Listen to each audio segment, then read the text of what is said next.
Thank you very much, everybody. My name is Ben Gilby. I'm from MasterCard, and I have the pleasure and honor of moderating this esteemed panel this afternoon. To my right here, we have Ladi from Move, a Nigerian-born but global startup that uses technology and data to build the world's largest integrated vehicle financing platform for mobility entrepreneurs. I think we'll find out exactly what that means in a moment. Presence in Africa as well as India, the UK, and UAE. And then we have Dhirendra, immediately to my left here, representing, or the founder of Turtlemint, who bring InsurTech to India with complete transparency for insurance, for buying insurance around bike, car, life, and health insurance. Amrish is a founder of Pine Labs, a leading merchant platform empowering business to accept multiple modes of payments. Started in India, but is now expanding into Malaysia, Dubai, and other markets. And lastly, we had a very last-minute change in the lineup here. Unfortunately, Zendit was unable to make it, but thankfully, we have Robertson from Dragonpay, who are based in the Philippines and are an alternative payment service provider, enabling multiple forms of alternative payments, unfortunately not MasterCard, but cash, prepaid, etc., in the Philippines for their customer base. So leading on from the last panel, which I think was really interesting to hear how the people with the money that fund the founders are looking at the current environment and looking at what business models are going to be successful going forward. I think it's going to be really interesting to hear from founders of dynamic FinTech businesses, successful FinTech businesses, what's made them successful, where their inspiration comes from, what nuggets of sound advice they can give to would-be founders or founders early in their journey, and also how they see the environment going forward, because there's no doubt that the environment has significantly changed with rising interest rates. The Fed just raised rates by another 0.75 of a point this week. And economic slowdowns, which are going to be pretty much inevitable. We've seen some FinTech market capitalizations, particularly those on public markets, fall by up to 75%. That's quite a dramatic correction. If you've listened into any of the technology investor calls that have happened this quarter, you'll know that CFOs are basically showing the investment community how much FCF or free cash flow they're generating, how much cash they're throwing off, because the narrative right now is not about growth for growth's sake. It's about, do you have a sustainable business that can operate in a much tighter environment? It's about jam today, or at least jam by tea time, instead of jam tomorrow. And global funding for startups has reflected that much tighter environment. We've seen it drop to about $13 billion in Q3 of 2022. That's a 9-quarter low and a 40% drop year on year, or quarter on quarter rather. The average deal size for fintechs is much smaller. It's around $20 million. Again, down another 40% since 2021. And we've seen a significant drop in the birth of unicorns. Only about 25 unicorns have been given birth to globally. That's a 70% drop quarter on quarter, and the lowest unicorn birth count since 2020. And doubtless, we're going to see some unicorn deaths as well coming up over the next few years. But FinTech, thankfully, continues to attract a significant share of global funding. So at that point, I'd love to hear from some of the founders about their story in particular, their experience of founding a global FinTech or indeed a regional FinTech player.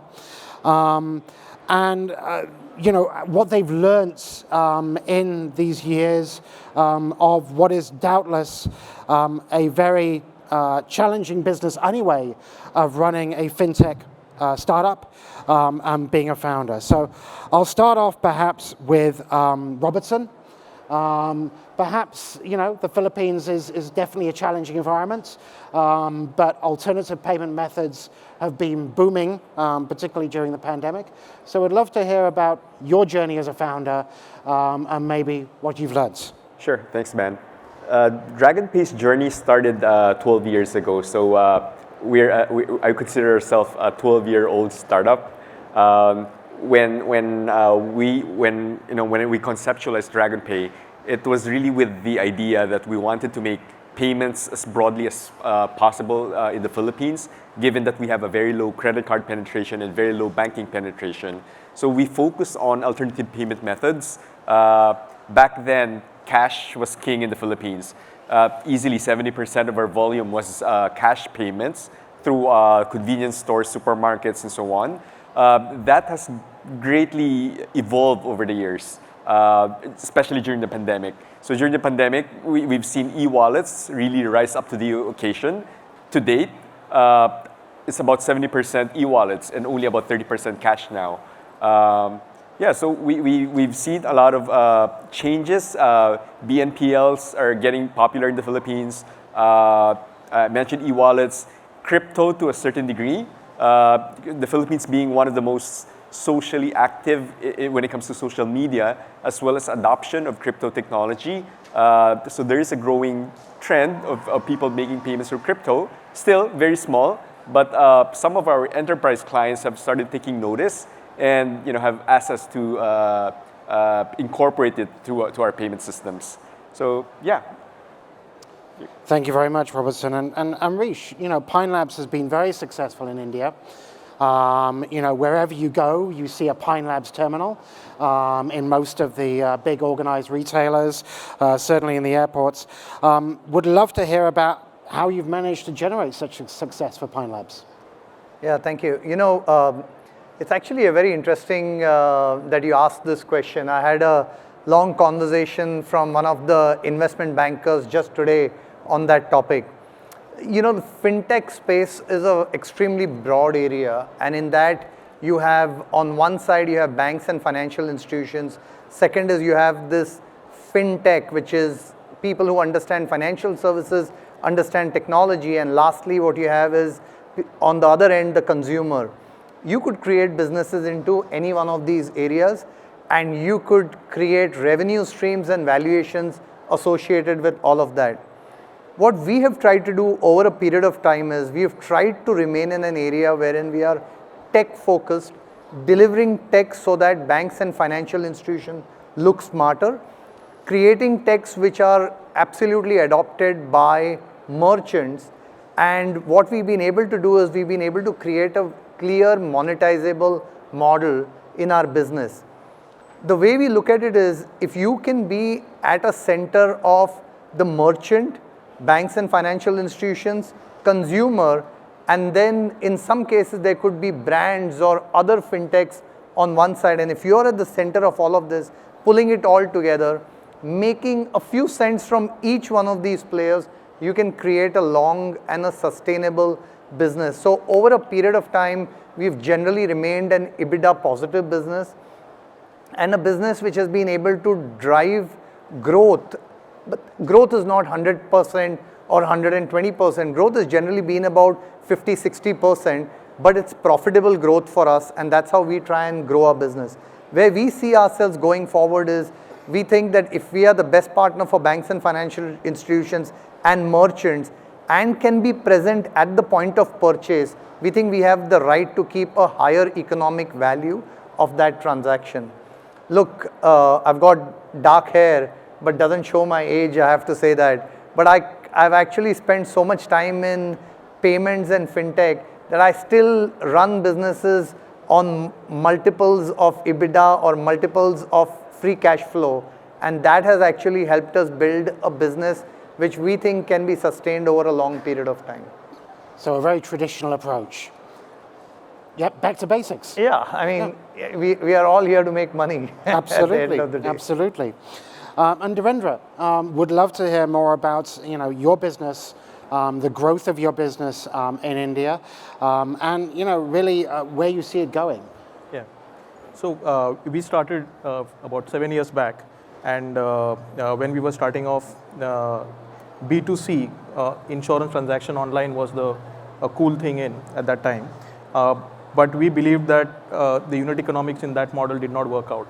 And we started on the path of digitizing sellers or insurance advisors. Right. And one of the primary reasons was that we did not have capital at that time, and we thought that is a better way and more sustainable way to build it out. Over the years, it has paid off because these advisors control about 60% of the distribution in India. You don't have to burn capital to acquire any consumer because it's the advisor who is almost like a micro entrepreneur who uses the platform and then he acquires customers on his own. And they generate transactions and profit for the company. So we do about $400 million of transaction through these advisors. There are about 200,000 plus financial advisors spread throughout the country, in the remotest part of the country. Large number of these people are basically entering insurance through the platform. They learn insurance for the first time through us, and then they start distributing within the community. And as we have scaled, we've realized that there is a skill development requirement, there is a training requirement that these advisors have, which is something that we are providing digitally. One of the wave that we rode in 2015-16 onwards was of telecom. Basically, there was a geo telecom company that drove penetration of internet throughout the country, and we had this aspiring young sort of micro entrepreneurs who wanted to get more income, and one way for them was to download our app and start distributing insurance. What we've also done now recently is added this platform as a service for banks, and banks are the 30% controllers of distribution of insurance in India, and about 16 banks have signed up with us and are using the platform. So we think of ourselves as a tech infrastructure, where we connect insurers to the distributors, and we sit in the middle, and all the transaction flows through us, and we make a few cents in that transaction. Sounds like very similar business to Amrish's. Yes. And then turning to Ladi, would love to understand your business, your inspiration for the business, and in particular, what is a mobility entrepreneur? So over to you, sir. Sure, thank you. Inspiration, I think the inspiration of what we do as a business is one and the same. In Africa, where the business started, it became quite clear to us very early that Uber drivers or any other drivers that operate, or couriers that operate on mobility platforms or marketplaces, can't access the vehicle financing they need in order to purchase the vehicles to operate on the platforms. And in emerging markets, specifically in Africa, where unemployment is extremely high, we wanted to solve the problem so that we can help people get jobs by virtue of accessing financing and operating these vehicles on said platforms. And essentially that's what we do. So Move is a revenue-based vehicle financing business. We provide vehicle financing to mobility entrepreneurs in 13 markets now. We partner with marketplaces globally now, and we via API integration, use the data that sits within their databases, and we've created a credit scoring system that enables us to now score these type of customers. Now, it's really interesting, going to your point around inspiration, I think our customers are my inspiration, because ultimately they're all individuals who have dreams to succeed in life, but for whatever reason, they've been locked out of the financial services or financial system. And when I think about my life without the ability to borrow or without the ability to access financial services, it would be a pretty crappy life, to be fair. So what we've decided to do, or what we're focused on, is just making sure that we can empower and democratize access to those financial services to our customers. Very laudable and a great success by all accounts so far. So I'd like to get a little bit more personal at this point and really talk about a specific challenge that you as a founder have had to overcome and what you learned from that and how that's informed your business going forward. So Dhirendra, perhaps you could kick us off with something specific that you've had of ACE in building your business. Yeah, so I would say that first, if there are budding entrepreneurs here, the first point is that there are challenges almost every day, and it's almost like your like a volatile stock market. The day starts off optimistically, and then you've got this several good news, bad news, and by the end of the day, you've faced maybe all kinds of challenges. But couple of challenges which were very serious for us and which almost put us in a position where we could almost close down was during COVID. When COVID set in, we were almost running out of money, and we had just closed a round, which was because of COVID. As we know, I mean, it was all stopped and withdrawn, and we were probably 2 or 3 months away from running out of cash. So that was when I think I was tested to the limits. Yeah. So one of the things that played out very well, and that sort of lesson has stayed with me now, is that cash flow is the king, right? If you are able to, in fact, even within the existing business, there are opportunities of improving cash flows such that you can survive a longer time. So with the same capital, with a visible 3-month runtime, and business had dropped immediately by 80%. It later picked up, but immediately dropped by almost 80%. So new cash flow was not immediately coming in, but reorienting how we were paying our partners, demanding early payment from, like that's something that I took away from Amazon's experience, where our supply, like, people who are paying you take money from them upfront, you pay out later, and we created a working capital cycle that allowed me to operate for 9 months. And during that time, we were able to raise cash, and like we said that we will never be in that position again. But that was the big sort of learning point. And hopefully you never will be. Robertson, any nuggets of wisdom from you? Yeah, for in our case, since we're a payment service provider, and again, we started back 12 years ago when there was really not much of a concept of a payment gateway, especially in the Philippines. I felt that the biggest challenge at the time was really trust. I would personally do sales pitches to large enterprises, and inevitably the treasurer, the CFO would ask a question like, how do we know that you won't run away with our money? Because we're a startup, nobody heard of us. So for me, that was the biggest challenge, how to get people to believe in who you are, what you do, and your credibility. We kind of surpassed the challenge through several means. One was, sometimes you have to stretch the truth a little bit to make yourself look bigger than you actually are. So, I associated myself with, or rather the company with other companies who have been around longer and partnered with bigger brands, like names like PayPal, to create sort of an image that hey, we're talking to somebody big. And luckily enough, we were able to reel in a couple of big enterprise clients who just, for some reason, took a leap of faith in us. Among others, there would be AirAsia. So I don't know why they agreed to go with this really small startup, but they did. And we've always harped on that. When I would go to a sales call, hey, we're one of our largest client is a regional airline, so it helped a lot. And also Dragonpay started in a very traditional manner. We grew the business really organically. I did not raise money at all until much later on. And we have been pretty much profitable since day one. So it's a very old school business model, which I guess is what Amrish was saying. And you have to focus on profitability or a path to profitability at the very start. And we did take in a Japanese investor in GMO Venture Partners in 2014, not because we needed the money, but it also still was part of the whole thing of making ourselves look trustworthy and reliable. Because now, other than saying I have these few large clients, I can now say we're invested in by a publicly traded payment gateway in Japan, the largest player there. So even though they've never heard of them, didn't really matter. It's all part of building that story around yourself.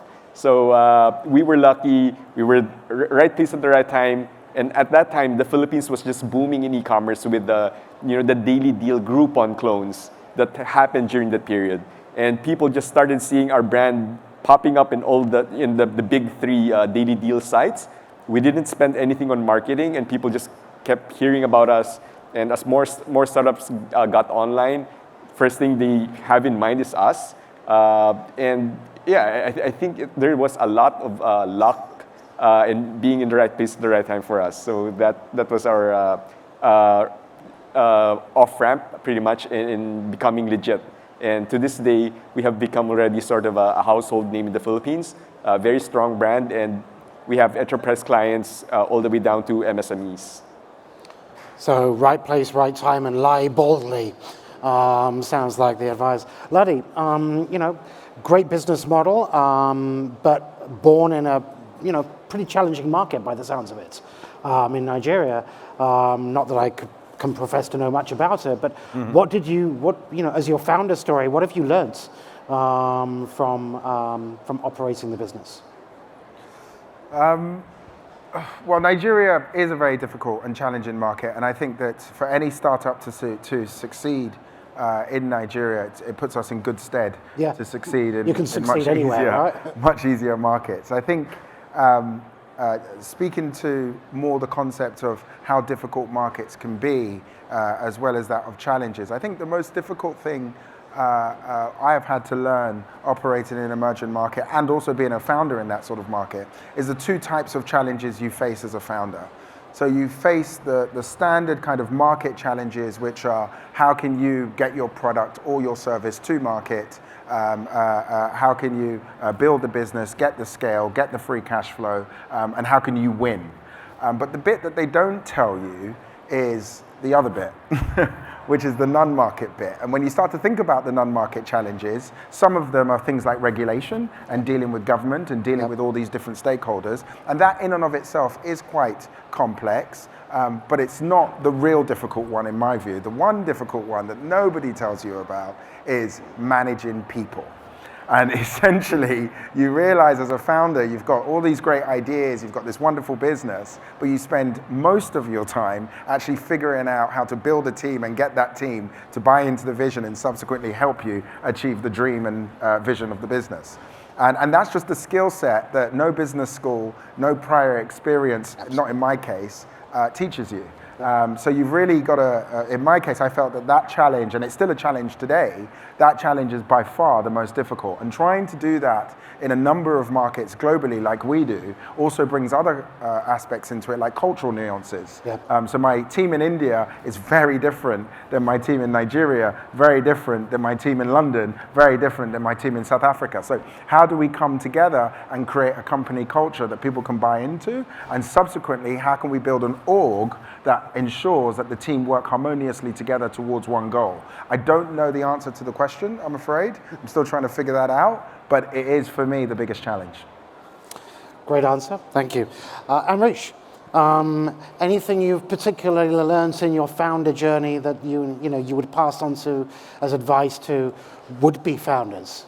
Yeah, I think this is a good forum to talk about on this one. So just as a background, I spent 15 years in the corporate world, fairly successful in the corporate world. I used to work for Force Data, a large payments company, ran the India business. And when I wanted to do entrepreneurship, I actually felt that, hey, I'm doing so well, this is going to be easy, I can do entrepreneurship. I went into entrepreneurship, and what I didn't realize, and there was two things happening, right? One, I had deficiency in who I am, but the other piece is world was changing, world didn't see the Lou Gerstners and the, Microsoft's Steve Ballmer kind of a CEO anymore. People wanted to see a completely different CEO, which was much more product-led rather than a distribution-led founder or a CEO. And when I went into my own entrepreneurship journey, I realized that what I learned in the corporate world was not applicable in the product world. In the entrepreneurship world, and I almost had to learn this new concept of building a product. So however smart that you might be as a founder, one advice that I will give you is go build a product within your organization. Don't outsource building a product or outsource building something which is very integral to your business. You got to get your hands dirty. You've got to be fully involved into building that product. And once you go through that journey, you learn many, many things. So that journey of building a product for me was just an unbelievably good experience. The second part which I want to underline here is getting your hands dirty while doing that is extremely important. And many founders that I get to see, they actually think that they can build a business by having 2 or 3 or 4 great team members and just delegating the work. That just doesn't happen, right? You literally have to die every day yourself to go ahead and build something which is special. You know, there was this recent private chat between Elon Musk and the Twitter CEO, and there Elon Musk asks the Twitter CEO saying, "What did you get done this week?" And a few of them actually felt that this is an offensive question. But if you've been a founder and if you've built your business, you'll actually say that's a perfectly logical question. What did you get done this week? And what did you do to make an impact? And I think that was a very big learning for me from moving from the corporate world to building my own startup. And I have to say that that's actually holding me good every day. Please proceed to the show management office in Hall 4 immediately. Thank you. Okay, guys, I've got to go. Yeah, anybody who needs to go, please go. Great answer, thank you. Yeah, and totally agree. Getting your hands dirty as a founder is absolutely critical, and really taking on responsibility for the doing on a day-to-day basis. So, and I think, Laddy, you touched upon this as well. Like, you know, the emerging markets in particular, even within, you know, one region like Southeast Asia, are extremely different. Different cultural norms, different risk profiles, for example. I'm assuming in your business, different vehicle preferences, etc. How do you come to grips with these different behaviors, these nuances that are apparent in each market when you first step in there? What do you do before you enter a market to have the best chance of success in that market? Oh, okay.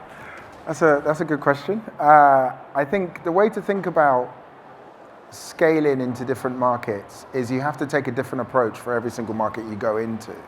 And that ultimately will have some form of impact in the way that your business is structured. So I'll give you a few examples. In markets where there's an element of similarity within those markets, you can actually centralize some of your functions to serve that market. You can centralize some of your product features to serve that group of markets. But in other types of markets, Southeast Asia being one of them, where all the countries are very different, Africa is a prime example, you then have to start thinking about building local. So local businesses within each of the different markets, and then have a way to start to manage all of those businesses in a centralized fashion. And that's what we've had to do. So when you think about all the markets we're in, every single market is pretty much its own business, its own team, with its own special products or nuances towards the product specific to that market. And then the elements of the business that we can centralize, we do subsequently centralize. But it's not static. So what you start to find, which I'm sure everybody can agree, is at some point you're centralizing, then you're decentralizing, then you're centralizing again, and you're literally just going back and forth throughout your journey. So there's not one specific answer in respect to do you centralize, do you not centralize. I think it's being open to that journey, that process of centralizing, decentralizing, centralizing, decentralizing to make sure you can scale, but also being very focused on ensuring that your business is built to that specific market and not trying to have a one-size-fits-all approach. Right, so not necessarily strictly local, but not necessarily strictly, you know, global solutions. Yeah. It's got to be a mix of both. Yeah, very much so. Amrish, you know, you started in India, but you've moved into Malaysia, you've moved into Dubai, new markets on the horizon. You know, before you enter a new market, what do you need to understand about that market dynamics to ensure success? I think you've got to start with the first principle that that fintech and payments is not very transportable. If you go in with the mindset which says that fintech and payments, you can take it from, I'm sure if you ask the Dragonpay team, they will tell you that what they've built there in Philippines to just take it into a Vietnam market is going to be extremely difficult because regulations are different, consumer behavior is different, the tech platform requirements are different. So you almost got to start with a mindset which is you're incubating a new startup in that new market. And if you do it in that fashion, then I think you have some chance of making that successful. So one of the things that at least I have tried to do whenever I've entered into a new market is almost treat it as a separate business, separate entity, separate org structure, and allow them to have the freedom to create a business model which will work for them. By the way, when Uber blitzscaled around the world, the core technology stack, they kept it in place. But in each of the markets, they had a very strong general manager, and the general manager had freedom to make all decisions close to the market so that they become successful. While we can take that model here, I think in payments and fintech, it becomes a little bit more difficult because even technology has to be adopted for that market. Actually, it's very important to remember there are very, very, very few companies in the world which have done this well. In fact, the only few companies I can think of is maybe a PayPal, maybe because PayPal has also covered very little markets and not many markets as yet, and maybe to an extent Adyen has done a bit of it. But if you look at Stripe, if you look at First Data, if you look at all of these businesses, they've actually failed in globalization of their products. Even Square has generally failed in the globalization of the product, and that's largely because fintech is not easily transportable. Very interesting. Pivoting a little bit, I mean, Dhirendra, we talked a little bit about, or I talked about this a little bit at the beginning. We're in a very different environment right now than we have been, I would argue, for probably the best part of a decade. In terms of accessibility of capital, in terms of the risk appetite of investors, in terms of their time horizon, in terms of their ROI expectations. How do you see the startup, the fintech, the unicorn environment changing in this regard? What can we learn? What should founders be looking to learn? And how should they be adapting their businesses to thrive and survive, or survive and thrive rather, in this new environment? Yeah. So this is very relevant because I was just talking about how financial difficulties we faced. Yeah. So after that, I mean, the way we thought about it was when cash is available, please raise. So last year, market was on steroids. So we raised almost $175 million last year. So we raised total 200 in the first 6 years, $25 million in the last 1.5 years, about $175 million. And then the gates closed, and since the last 5 months, it's been a very different environment now. The way as a founder now, we are in a position now where we are looking at scaling in different markets, and our thought process here is to look at opportunities of acquisitions, maybe in technology where we would have liked to build out something, but there's a company available which has not been able to raise enough, but has built quality technology. So we have acquired 2 companies recently, put in offers to at least 2 more, and that sort of has helped us maybe cover, say, 2-3 years of our journey quickly, and is helping us build product for them. They are able to become part of a larger platform with capital availability, and then they are able to continue to be on their journey almost independently, but be part of a mothership. That's how we have been thinking about it. We have always, I think survival is the key. The longer you survive, higher are the chances of creating value in the ecosystem, and as a company. So this kind of cycles keep happening, and I this is quite a sort of a strong cycle that we are seeing right now. But in the last 4-5 years, I have seen 2 or 3 of this, right? Maybe not as how it is right now, but a bit of there is a tab that opens up, capital gets available, and then it suddenly gets closed, and then money is not available, and liquidity goes tight. That kind of a cycle keeps happening. So if you, in your business, have good unit economics, there is a good product market fit, there is cash flow coming in through the business, and there is enough sort of runway in terms of your cash flow planning, you can survive for, you can ensure that the business continues to survive. And some point in time, you will have again capital knocking at your doors, and then you can raise capital. So, it's actually a good opportunity, perhaps for inorganic growth. Yes. For you. Robertson, same question, challenging environments. How should founders and how are you navigating this environment? As I mentioned from the start, I've always felt that there has to be a very strong path to profitability. I am not a big believer in the current model wherein you get a lot of VC money, spend like crazy, grow like crazy. Who cares about whether you're profitable or not? Because at the end of the day, your exit strategy is basically to just list in the market. So I'm not a big believer in that. Dragonpay has grown very organically. We have been very methodical and conscious with how we spend our money. And as a result, I feel that businesses who work that way would be able to survive longer. But of course, it's really difficult to say nowadays whether if you still do something like that, whether it will work, given that the competition's here, people, your competitors have deeper pockets from their fundraise. So honestly, I can't say whether the same formula would still work today, but I guess the basic premise in there is you always have to be concerned in earning at the end of the day, and not really just, it's not about cashing out. Thank you. Buddy? I'm going to have to agree and disagree with the concept of being too cautious with scale or growth. I think that ultimately we're all founders founding companies that are solving real problems.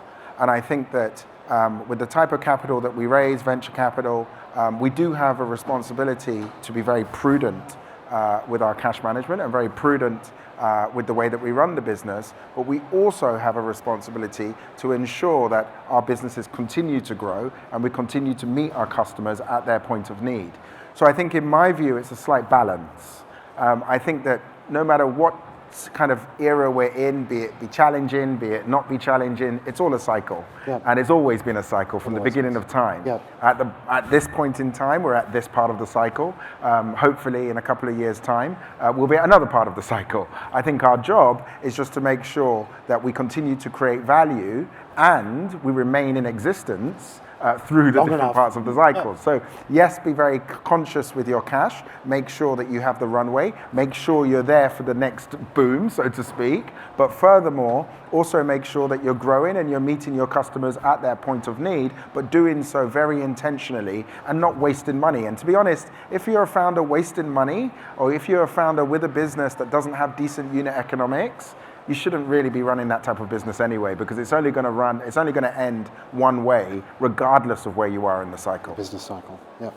Amrish, any thoughts on the question? On we're in a challenging environment. How would you, as a founder, how do you navigate this?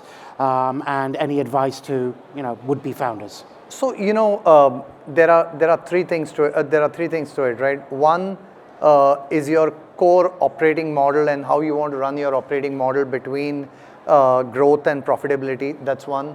Second is the environment that you are present in and what does that mean in terms of capital raising and what you want to do. And then third is how ambitious you want to be in terms of going into different markets and other locations. I think it's fairly clear right now that we are in a market where you're not supposed to be too ambitious. And that's clear. I mean, literally nobody can argue on that topic, because right now where we are at an interest rate cycle, you got to be super, super careful at that one, right? Second, when it comes to valuation, I think there could be a long period of time where you are not going to get to the valuation that you were at 9 months back or 12 months back. Like if I look at my business model itself, we are fairly lucky because we run a business which has been EBITDA positive for a long period of time. But to grow into the valuation that we are in, sometimes we just have to play out time and see where it goes. And then coming to point number 1, which says, as an operator, how do you balance this through? I think the way you've got to balance this through is you should always know what is core to your business and what is the right speed at which you are running at. So for example, your point, we run a business which operates at about 60%, 65% growth. We can very well take it to 80%, 90%, but what that will do is completely change my EBITDA profile and take us to become a negative EBITDA company. And that's just not acceptable as a business model that we've tried to build within our organization. So you really got to combine this 1, 2, 3 in terms of how you take your business forward. Thank you very much. I'm afraid we've run out of time. And I don't believe we actually have time for any questions. We do have a few interesting questions, and I'm sure if you'd like to chase down the finalists on LinkedIn and you'd like to ask them these questions yourselves, please feel free to do so. Just wrapping up, if you had 3 words for founders, what would they be? 3 words of advice. Laddie? Know your customer. Okay. Yeah. Okay. Dhirendra? Yeah, be agile. Be a child. I do that every day, so and all the time. My wife tells me that anyway. Amrish? Keep pushing. Okay. And Just Robertson? 2 words. Yeah. Go for it. Okay. Thank you very much. And thank you very much, panel. It's been a pleasure. Thank you very much, Ben. Thank Thanks you. for doing this.